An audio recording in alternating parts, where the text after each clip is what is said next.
Mga igsuon, dili kita motubo diha sa atong pagtuo kung puro na lang kalipay o sayon ang atong kinabuhi. We grow when we face many challenges in life.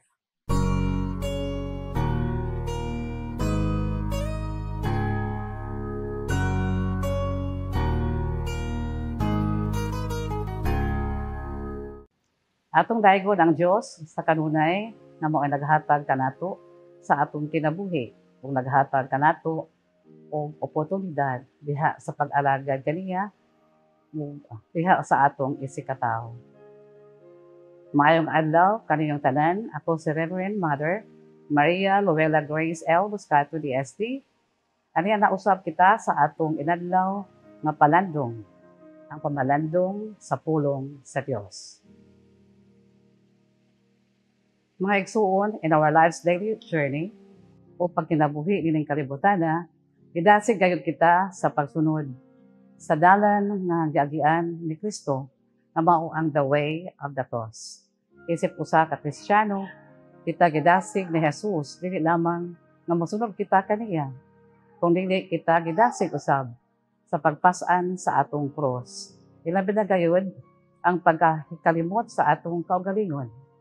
Si Venerable Teofilo Camumot, nga founder sa among kongregasyon, the Daughters of Saint Teresa, very consistent sa iyang pagtabang sa uban. Kung kalipay niya ang pagtabang sa uban, aron sila malipay o mabuhi. Dying to himself so that others may live. Kita usab gidasig sa paghimo niini. Sa atong ebanghelyo kanong adlaw, from the Holy Gospel of Saint Mark chapter 16, verses 15 to 18, nagpakita si Jesus sa iyang napulog usa ka mga apostoles with the instruction, go into the whole world and proclaim the gospel to every creature. Ug ang napulog usa ka apostoles misunod with this great commission of Jesus to the point of death, hangtod gayud sa kamatayon. Mga igsuon, dili kita motubo diha sa atong pagtuo kung puro na lang kalipay o sayon ang atong kinabuhi.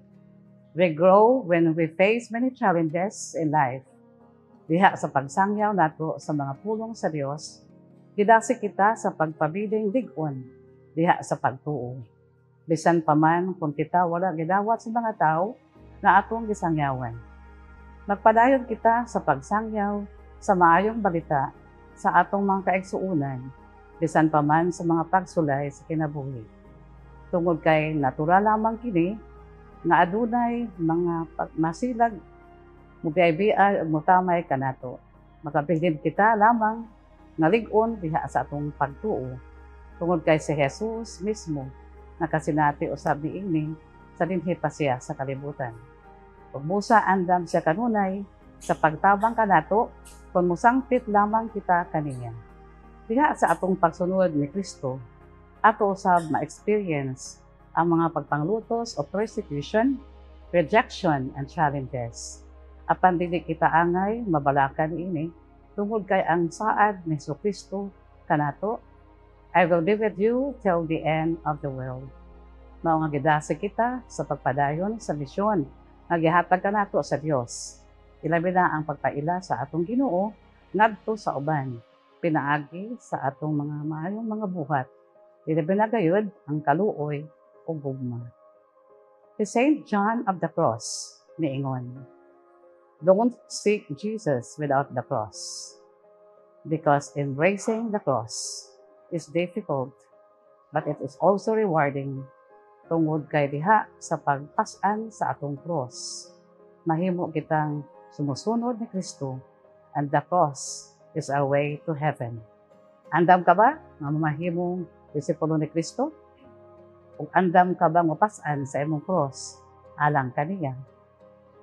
Mga igsuon, atong pangayoon ang grasya sa Dios nga kita makalahutay diha sa atong pagtuo o pagsalig sa Dios aron in our own little way mahimo usab kitang gasa ngadto sa uban, all for the glory of God.